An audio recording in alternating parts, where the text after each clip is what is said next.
Bem-vindos e bem-vindas ao nosso episódio do podcast. E hoje nós vamos tratar eh, da, da- do problema do ataque às escolas. Esse é o nosso objetivo no dia de hoje. E eu estou muito honrada com a presença de vocês. Doutora Silvana, que é procuradora de Justiça, que depois vai se apresentar. O doutor Elson Ribeiro, que é mais do que um cientista político, né? É um jornalista, é um professor, né? E a doutora Rosimeire, que é uma psicóloga. Então, inicialmente, passo a palavra a vocês para se apresentarem. Bom, boa tarde a todos. Eu sou Silvana Cabral, sou procuradora de Justiça do Ministério Público. Hoje, honradamente, aceitei o convite para vir participar dessa conversa, desse diálogo que traz um tema muito importante, né, que é essa violência que a gente vive dentro das escolas e que atinge a sociedade como um todo. Muito obrigada, doutora Nazaré. Obrigada a você. A honra é minha. Por favor. Então, eu agradeço muito, Nazaré, pelo convite.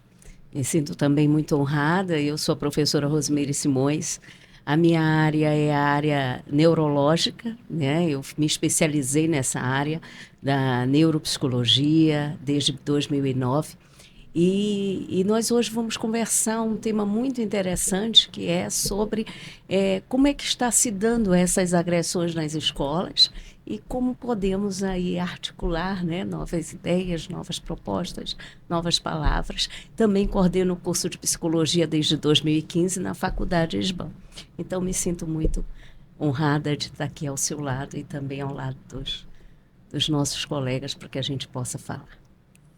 Bem, eu agradeço primeiramente a você, Nazaré. É sempre um prazer estar ao teu lado e queria dar um alô também a quem acompanha o podcast, né, a todas que acompanham. E a satisfação aumenta em estar ao lado da doutora Silvana e da doutora Rosimeire. Meu nome é Elson Ribeiro, eu sou advogado, sou também formado em Ciências Sociais e em Filosofia. E fiz doutorado em Ciência Política. Sim. Pois é, aqui todos são muito preparados para que possamos enfrentar esse assunto. Sim, apenas para iniciar, surpreendentemente, nós, com esse ataque que teve recentemente a uma escola em Manaus, inclusive a uma escola privada, nós contamos com 25 ataques no Brasil. Então, tem algumas nuances, né, relacionadas com isso.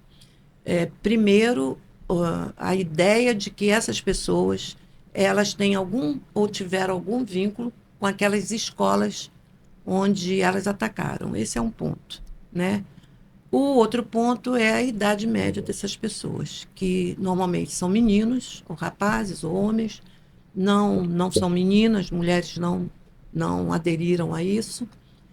E são pessoas com problemas anteriores relacionados também com aquela escola. Mas, como eu não sou psicóloga, eu não posso situar exatamente o que levaria a um jovem tomar uma atitude tão drástica.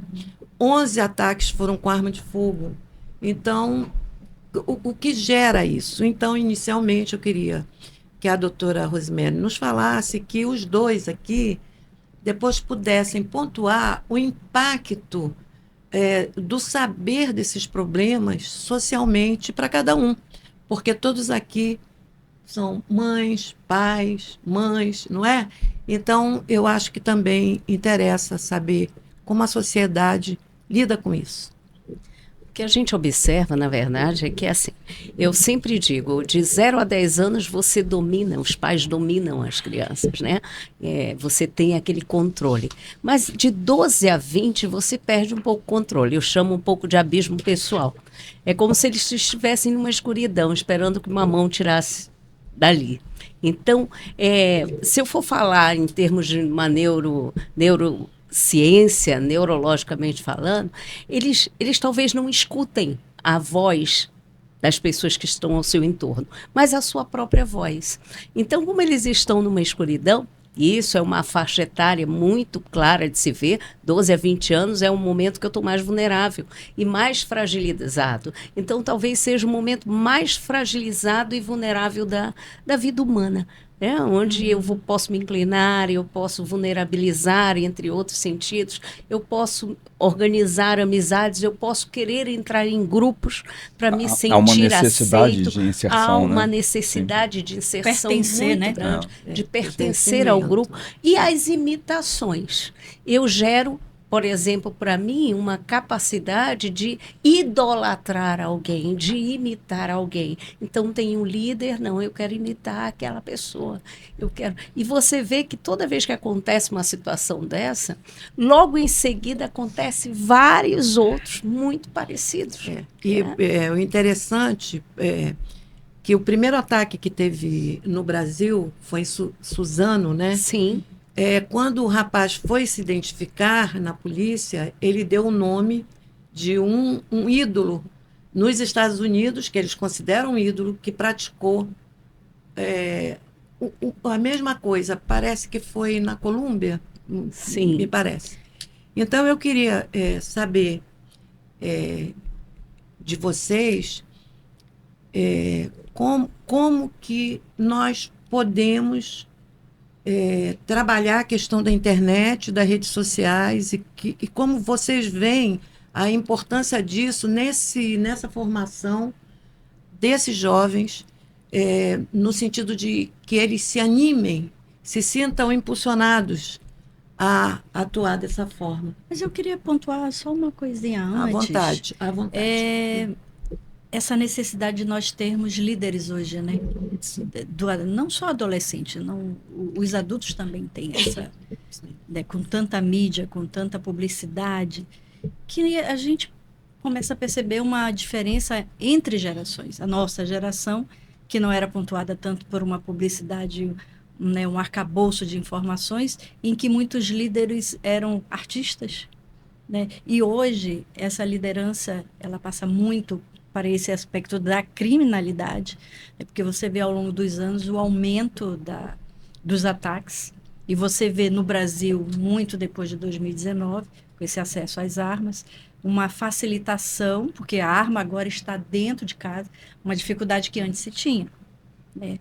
Então, essa mudança também de geração, né? de educação frente a tantas informações que são colocadas para todos nós a todo momento, e esse filtro que acaba repercutindo na educação, né? E gera tantos transtornos quando indevidamente utilizada uma informação ou uma idolatria.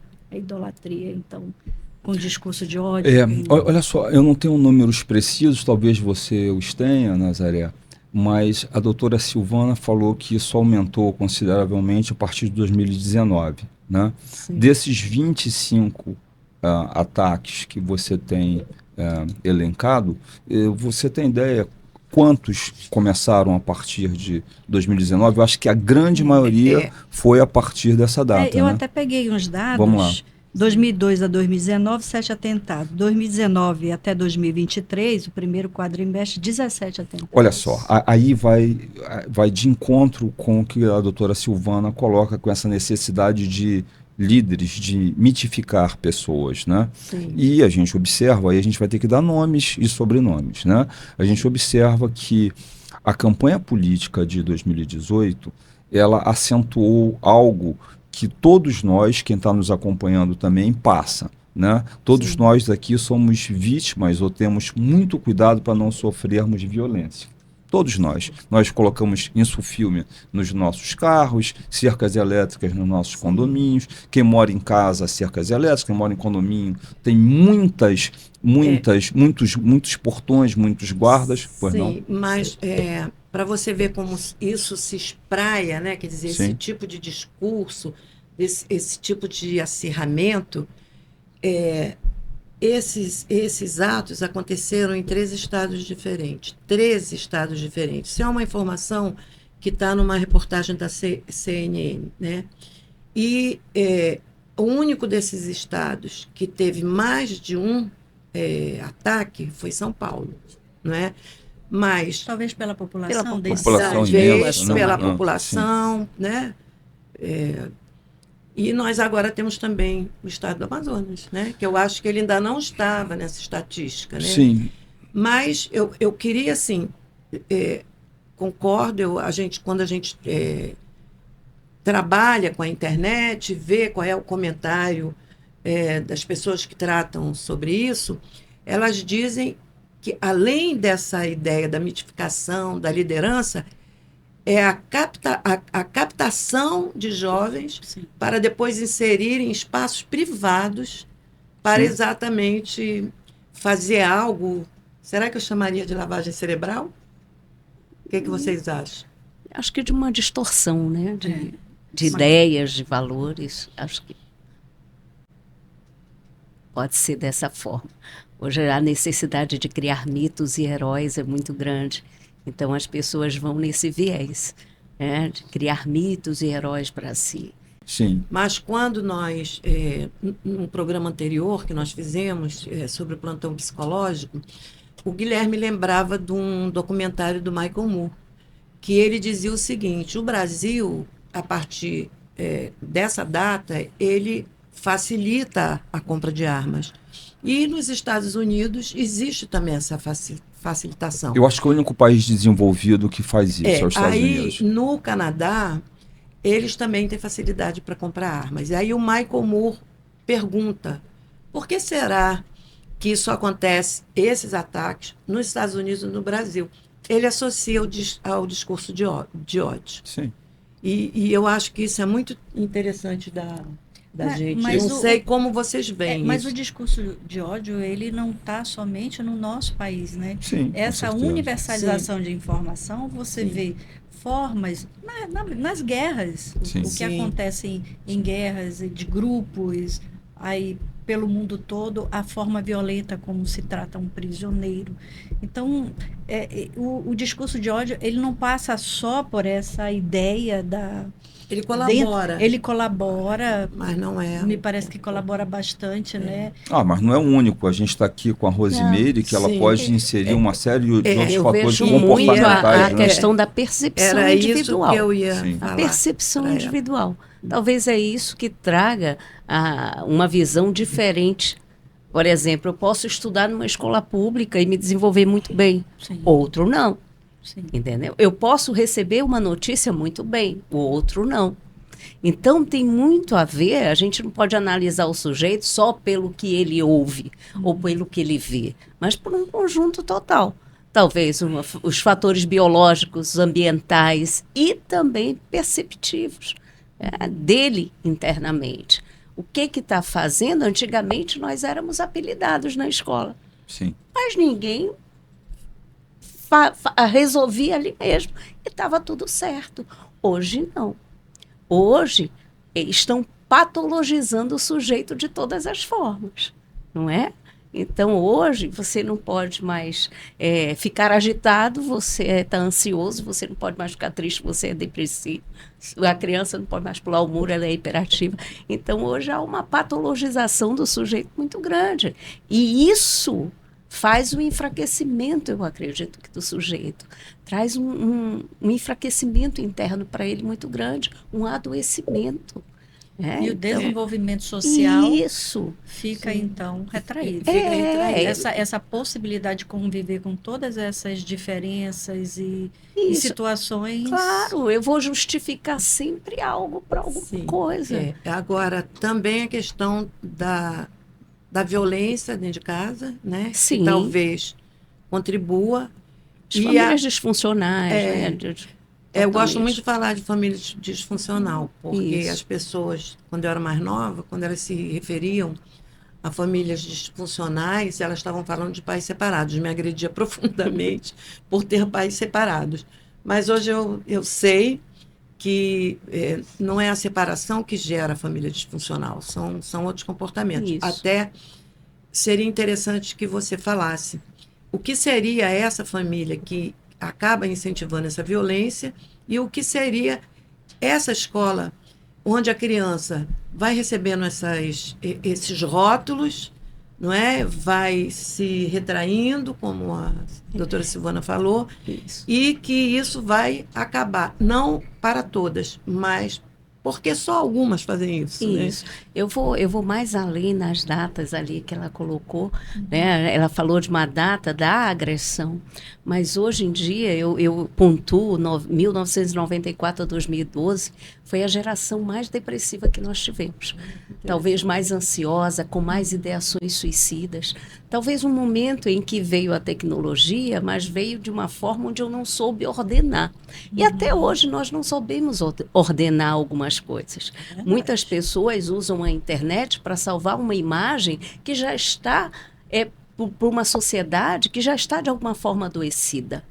Então, as pessoas estão lá, elas se enfeitam ali, mas por dentro estão destroçadas. Sente a necessidade então de... sente a necessidade, o ego, a coisa da vaidade, né? Então a gente precisa, a gente estava falando anteriormente o poder ele tem muito a ver também com uma certa vaidade. Sim. Então nesse contexto todo, eu acho que de 94 a 2012, nós tivemos uma geração muito ansiosa, muito depressiva e com mais ideações suicidas. Então, a gente pontua não só um discurso de ódio, que a gente está falando de um discurso de ódio muito recente, né, em termos de política, mas de coisas que vêm acontecendo desordenadamente. Então, tudo que cresce de forma desordenada, ela traz um enfraquecimento também, verdade, de alguma o forma. discurso de ódio, ele sempre existiu. Isso. É que é muito recente nós conhecermos como forma... essa categoria. Isso. Mas não é à toa que o Brasil combate há anos e anos a discriminação, Isso. o racismo, né, o bullying com outro nome, né? Não é à toa. Mas ele sempre existiu o discurso. Olha, eu pego carona no que a doutora Silvana está colocando para trazer dados estatísticos que são interessantes. Sim, às vezes os números excelente. clareiam, né? O discurso de ódio sempre ocorreu e a violência sempre caminhou ao nosso lado. Né? Isso há muitos anos. E num país em desenvolvimento ainda tem a fragilidade do jovem ser absorvido, com certeza. Pelo tráfico. Perfeito. Com um detalhe. E isso aí é algo recentíssimo, saiu essa semana, o Anuário da Segurança, que antes chamavam da violência.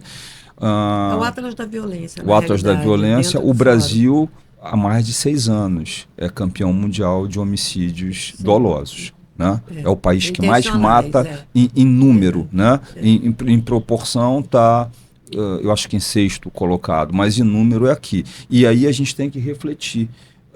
Dos 20 países mais o planeta Terra, a ONU tem 194 países, a FIFA 214. Tá?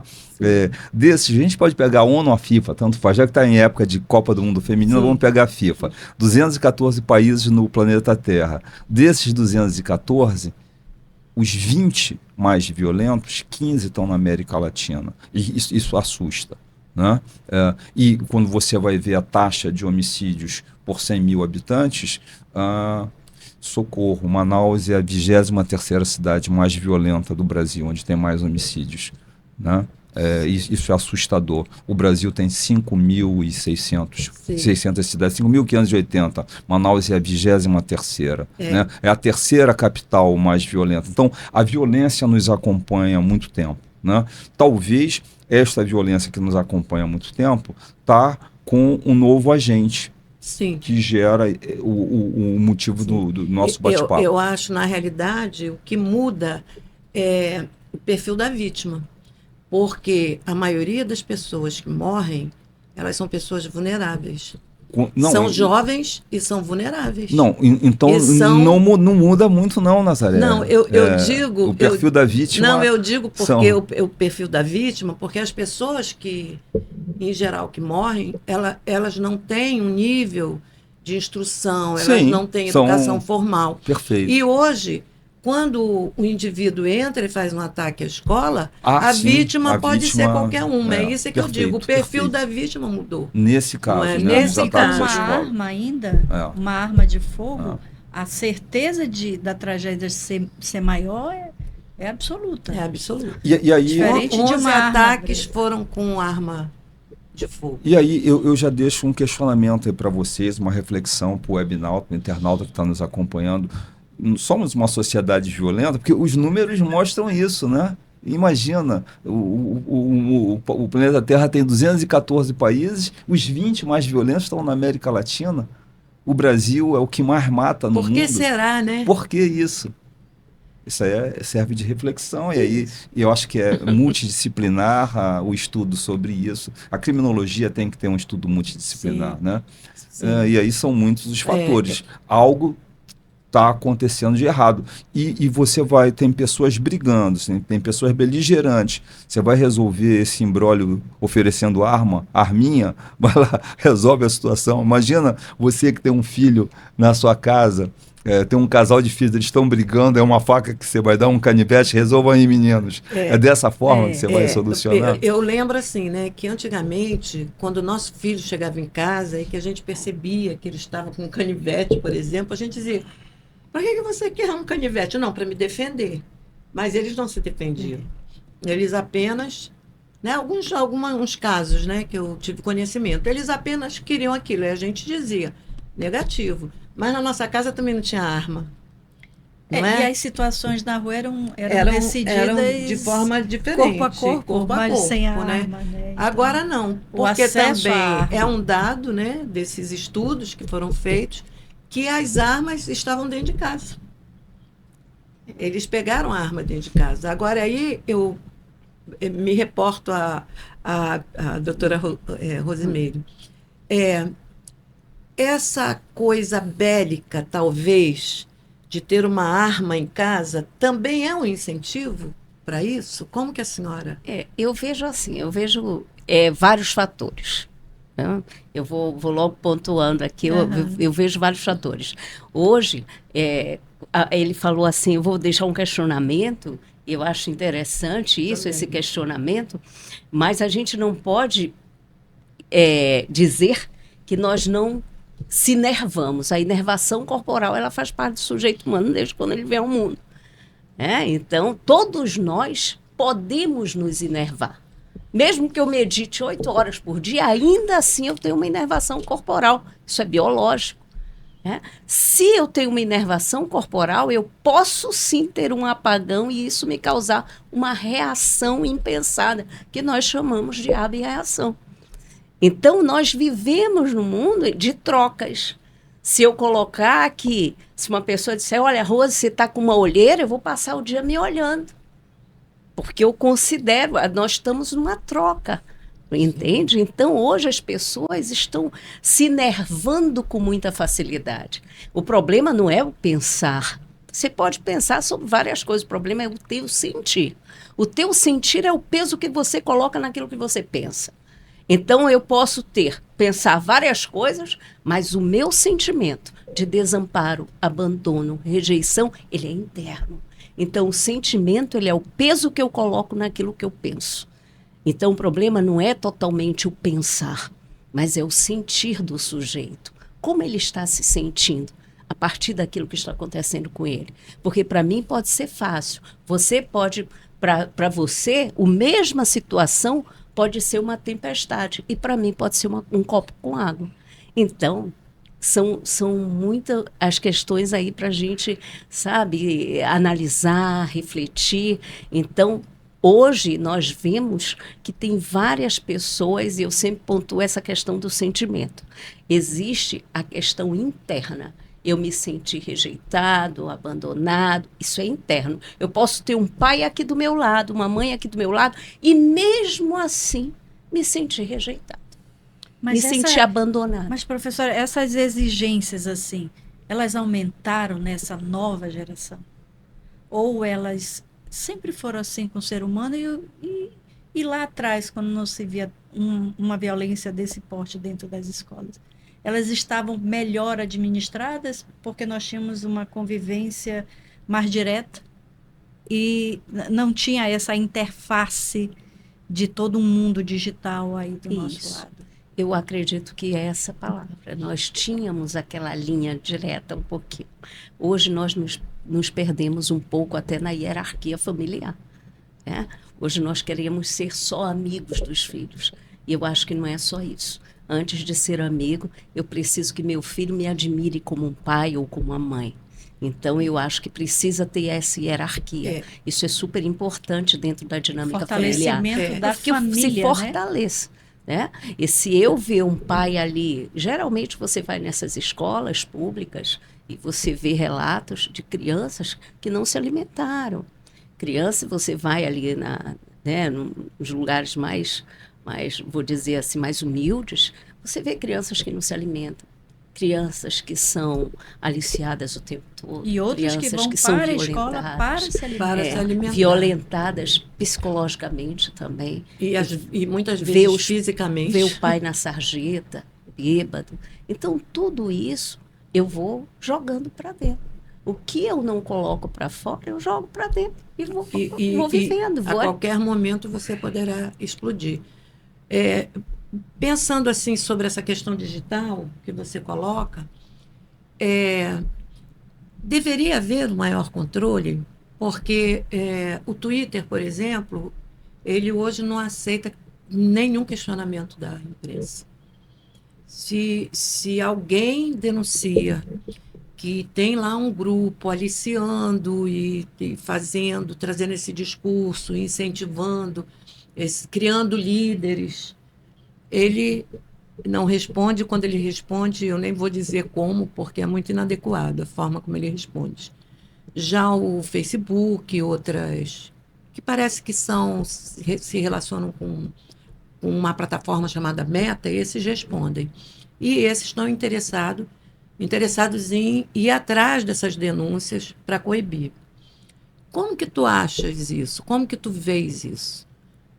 Olha, a gente às vezes, quando falo a gente, eu estou falando do Brasil nesse momento, sim, tá? sim. Aqui no Brasil, por vezes, nós queremos, parece, inventar a roda. Se suscitou aí um projeto para disciplinar as mídias sociais.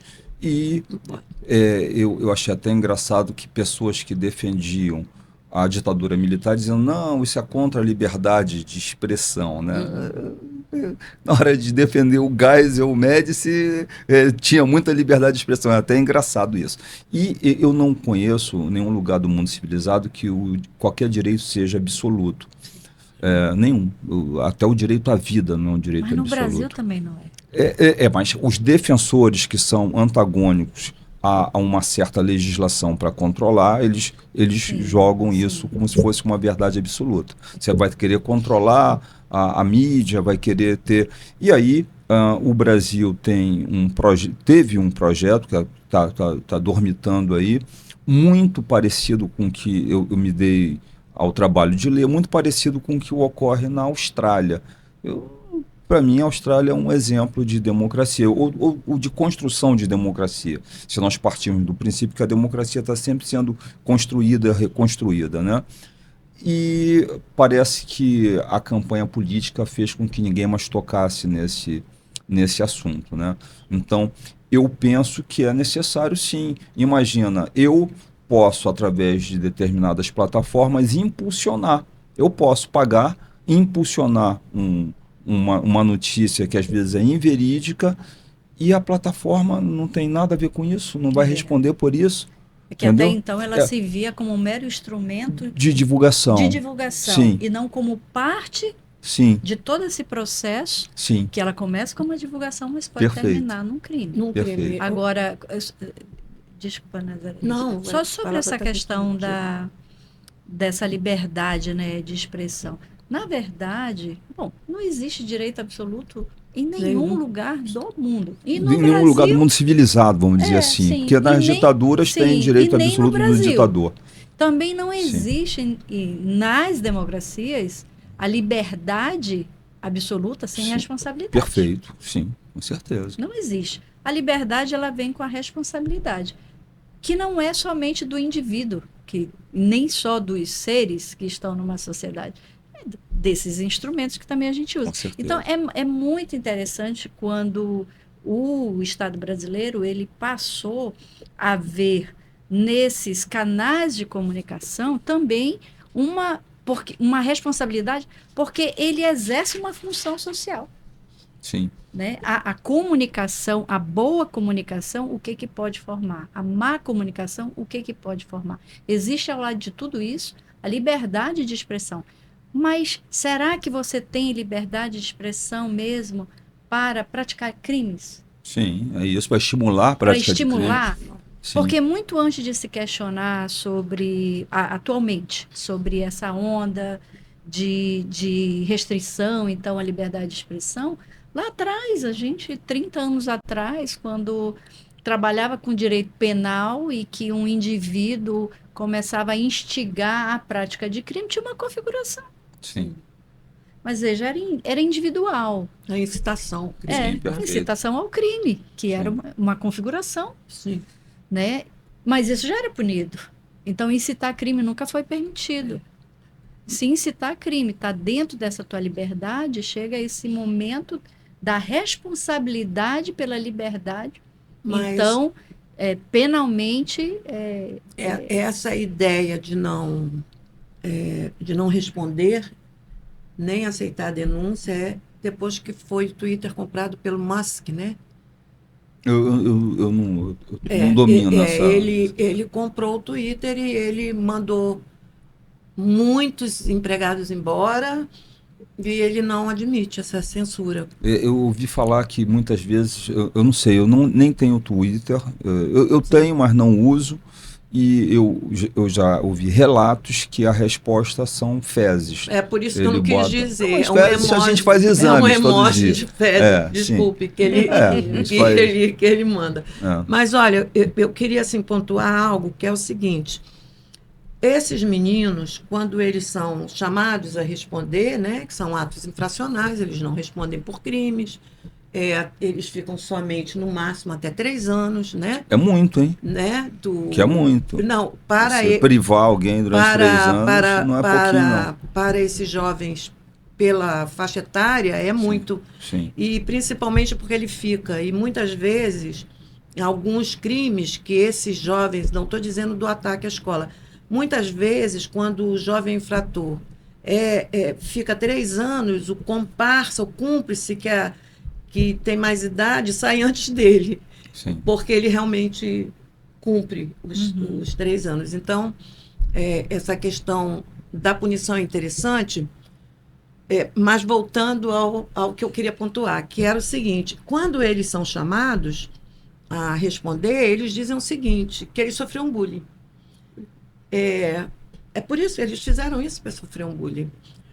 E a minha ideia de bullying é que ela realmente causa uma distorção da personalidade da pessoa. O bullying, dependendo da maneira como ele é exercido sobre aquela pessoa, transforma a pessoa. Trauma é tudo aquilo que a pessoa não vai suportar. Sim. Tudo que ela não suporta se configura um trauma. Então, toda pessoa que está em sofrimento psíquico, ela vive uma dualidade da mente.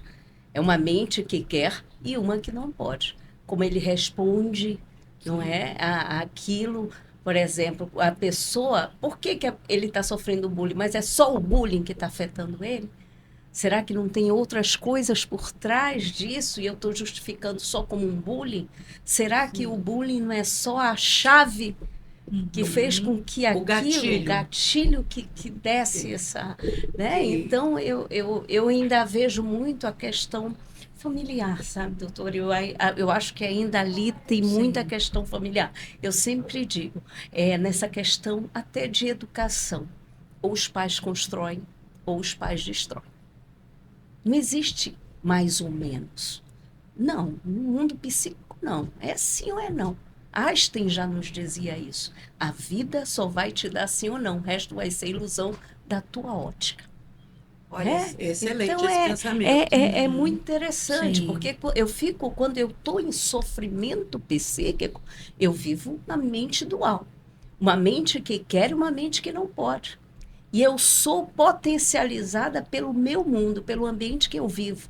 Eu e o meu mundo. E o meu mundo não é o teu mundo, não é o mundo dele, não é o mundo dela. E essa esse tempo da formação, né, que você inicialmente eu acho até... que até 10, 11 anos você consegue, eu não queria, o doutor até falou inicialmente que ele gosta do behaviorismo, né, doutor? Sim. Essa coisa do estímulo-resposta, isso é muito interessante, mas eu vou usar essa palavra, eu acho que eu consigo moldar uma pessoa com princípios, regras, eu acho que nós todos, a partir, eu sempre digo, educação, ela vem do latim, do sere, né, caminho doce.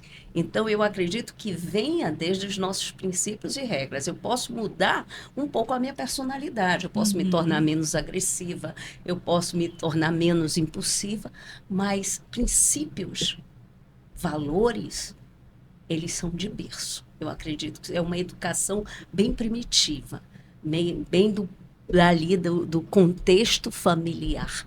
Entende? Você não é educado ou educada porque eu me tornei assim, quero ser. Não. Você tem boas maneiras, mas você tem uma educação genuína a partir da sua educação primitiva. Eu vejo muito por esse viés, posso estar errado, doutor, tá? Mas eu acredito que vem muito a educação ali de base, de pais. Por isso que eu digo, ou os pais constroem o sujeito hoje, no mundo contemporâneo, né? Eu acho que hoje os pais, ou eles estão construindo, ou eles estão destruindo. Porque quando você vê relatos, até dessas crianças, que eu vou chamar crianças entre aspas, né? Mas 16 anos, 14, que faz um tipo de atentado desse, se você ouvir os relatos, tem a questão ainda ali mal distorcida, eu vou falar dessa forma, das questões paternas e maternas. Não é só o que acontece dentro de uma escola que gera... seja só o gatilho. O gatilho. Eu acho também, eu vejo como um gatilho. Agora, só o gatilho. Eu na realidade, achei e acho, e foi impactante para mim, quando você, numa palestra lá num evento nosso, inclusive, da criminologia, em que você pontuou essa idade, né?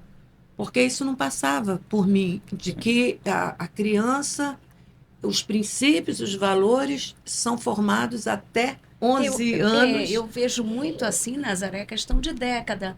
Vamos ver, o que eu não vivi, o que eu não consegui organizar numa primeira década da minha vida, né, eu potencializo para uma outra década. Se eu não conseguir organizar na segunda, eu potencializo para a terceira e assim vai. E a segunda década Né? você já está com princípios. um afastamento. Isso, porque eu estou daquela mais base vulnerável, familiar. Eu sou um adolescente, eu estou vulnerável, eu estou fragilizado.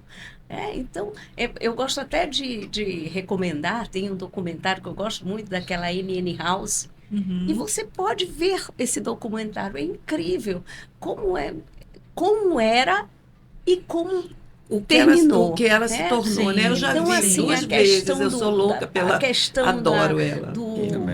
Sabe, da desconstrução mesmo dentro do lar, aquela situação de separação.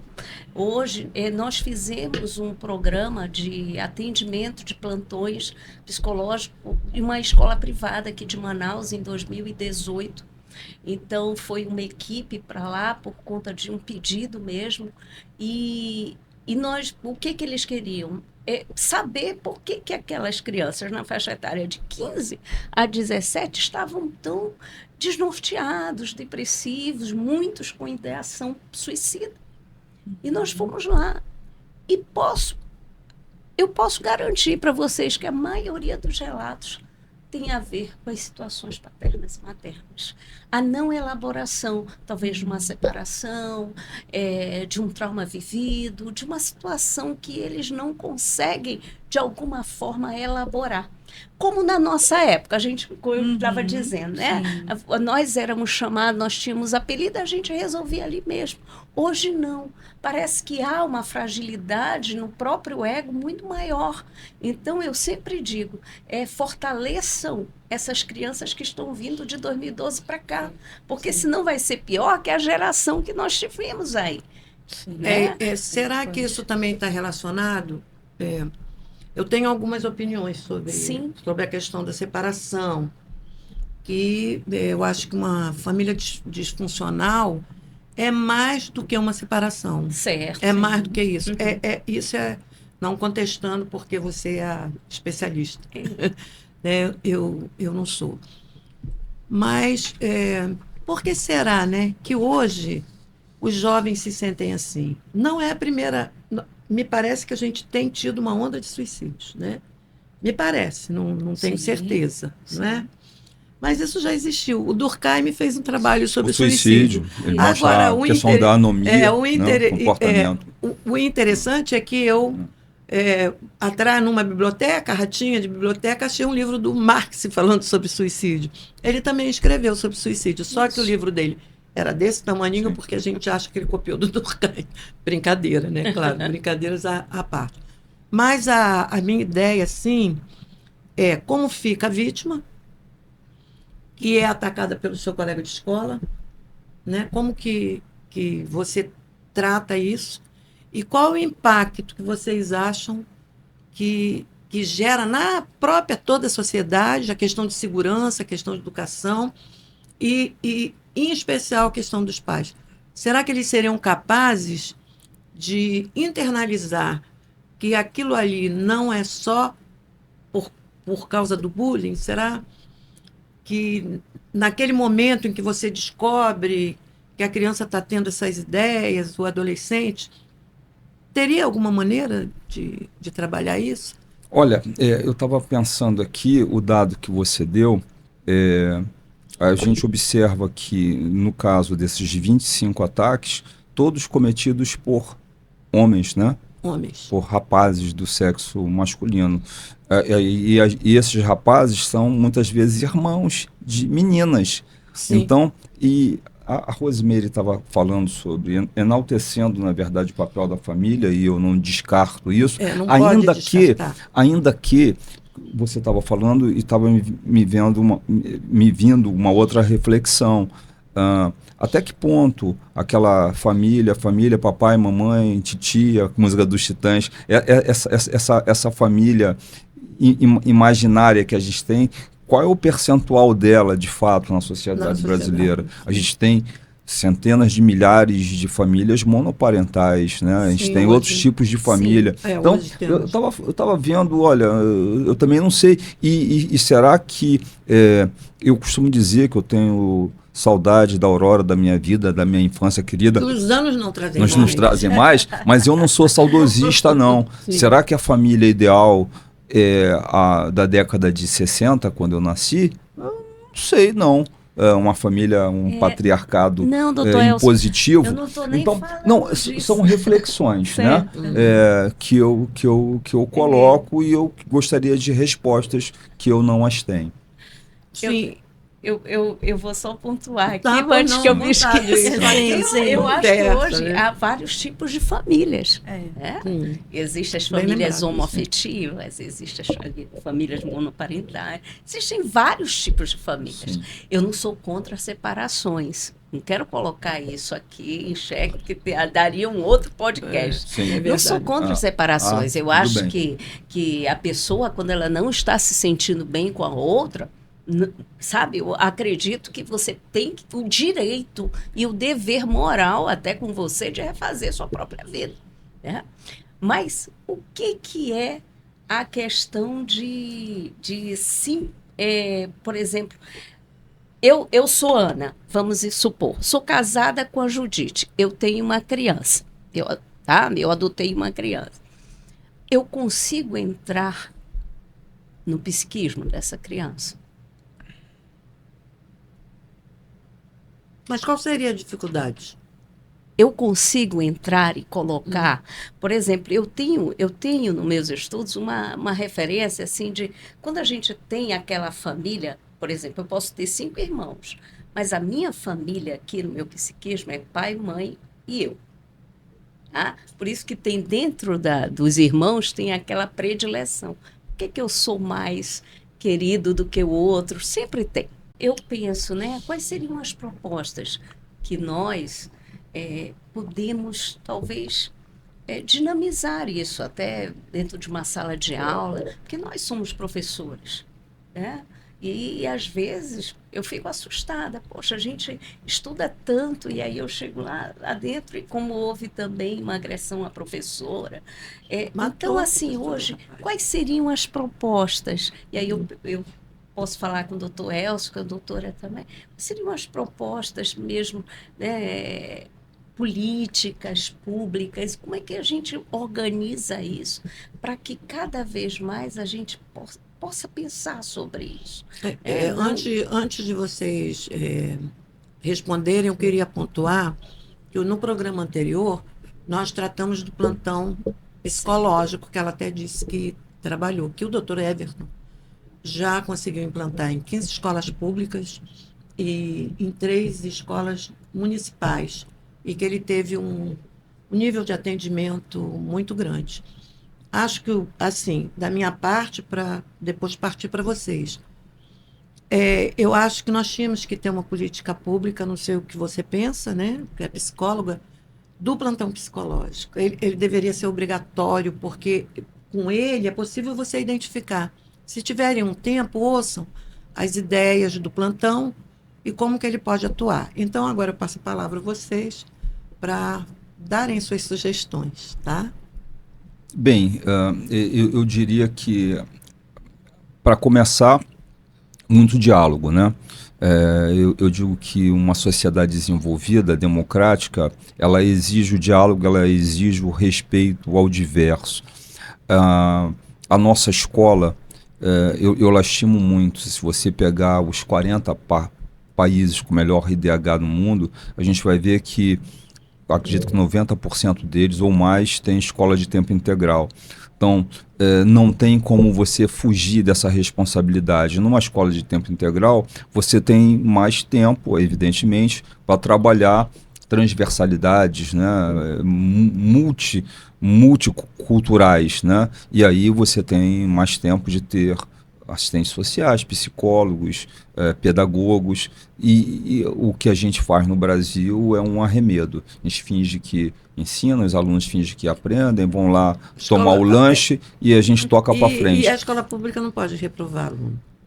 Tem essa questão tem também, essa enfim, questão que é muito séria. Não, a privada tão pouco, viu? Porque Parecida. se reprovar muito, perde. Sim. Mas eu penso que nesse ponto da escola, né, a escola, nesse cenário atual de se inserir como também um agente transformador, não somente dessa educação formal, né, que é Sim. preparar o conhecimento, mas, acima de tudo, preparar para viver em coletividade. E esse pensamento de você pensar no outro, você conseguir se colocar no lugar do outro. Respeitar o diverso, né? Respeitar Ter o empatia, diverso. né? Ter Sim. empatia. Eu acho Respeitar que o diverso, isso é a base, né? Sim. Esse fortalecimento do diálogo, que requer uma equipe multidisciplinar, Perfeito. que não se faz sozinho, que precisa puxar o pai para a escola, porque muitos ainda entendem que quem forma o filho é a escola e não a família. A família e a escola, elas são absolutamente responsáveis. Nem só um, nem só o outro. Sim. Mas a escola já saindo desse patamar, que é um locus de repasse de conhecimento científico. A escola é, antes de tudo, um locus de convívio social. Sim. E eu acho que esse caminho de modificar essa realidade é uma E a opção. senhora tem alguma coisa a colocar sobre isso? Eu gostaria muito que as escolas trabalhassem as crianças do maternal até o 4º período, até a 4ª série, bem trabalhado. Que seria os 11 anos. Porque aí a gente teria numa outra, por exemplo, eu vou só fechar aqui rapidinho, não tomando muito tempo, mas eu tenho uma filha de 9 anos que um dia chorou para mim porque disseram que ela era pobre. Aí eu disse, minha filha, depende do que entendem como pobre. E ela estuda numa escola cara, numa escola, ela tem tudo, e eu disse, meu Deus, depende do que o outro está vendo como pobre, minha filha. Então, para você ver como é que eles estão, eu acredito, aí o senhor falou na filosofia, como a gente poderia usar a filosofia das virtudes logo no início, né? Nessas crianças de maternal até o quarto, Sim. bater pesado mesmo nessa filosofia das virtudes, para que eles fortaleçam seus egos, para que quando chegar numa idade em que a gente não pode adentrar muito, que é a adolescência, eles estejam mais fortalecidos. Porque hoje o que a gente vê na clínica psicológica são crianças de 10 se autolesando, tem muito de triste. 11, então hoje a gente vê muitas situações como essa. Eu queria, infelizmente nós não temos mais tempo, teríamos que ter vários programas para conversar com pessoas tão preparadas. É um tema longo, né? Quero dizer também, assim, eu estou super orgulhosa que vocês estão aqui. Que bom. Porque são pessoas tão competentes, né? Que se dispuseram a vir aqui. Eu não tenho um grande público, não é? Mas cada coisa que vocês falaram aqui vai jogar uma sementinha na cabeça de alguém que poderá propagar para outros, né? Então, para além do meu agradecimento, eu gostaria que vocês se despedissem, mas não antes sem eu dar esta lembrancinha para vocês aqui do Pode Tudo. Legal. Vamos começar para obrigada. as moças, né? Aham, que linda. Obrigada. Obrigada, Nazaré. Nazaré. Muito obrigada. E então passo a palavra para a finalização de vocês. Bom, eu só tenho a agradecer pelo convite, a participação aqui, e dividir a mesa com o professor Elcio, professora também, que muito nos brindou com conhecimentos na área de psicologia, né? E dizer que o tema não acaba aqui e nem se esgotou nessa mesa de exatamente. diálogo, né? Eu também quero agradecer muito, Nazaré. Muito obrigada. Me sinto também muito honrada de dividir aqui a mesa com vocês. Conhecimentos que a gente troca aqui, que a gente vai levar com certeza. E também todas as pessoas que estão nos assistindo. Então, muito obrigada por essa tarde maravilhosa. Tá. Olha, eu vou falar dos bastidores. Teve uma hora que o programa parou e quando a gente viu faltavam 5 minutos. Isso significa Passou que rápido. passou rápido e o papo não acaba Foi aqui. agradável. Então eu queria agradecer a você, a dupla. Guilherme Nazaré, Guilherme não está aqui, mas agradecer ao Guilherme também, ao internauta, ao webnauta que nos acompanha, o pessoal da técnica. Obrigado, Nazaré. Acho que o papo foi agradável e eu aprendi muito com a doutora Silvana, a doutora Rosimeira. É sempre bom ouvir pessoas. Ficaram questionamentos que eu gostaria de ter e eu acho que são leituras práticas e o cotidiano que vão respondê-los. Tá, muito obrigada. Vamos encerrar. Agradeço também a equipe, tá? Que está sempre aí e já sabe, capricha. Obrigada.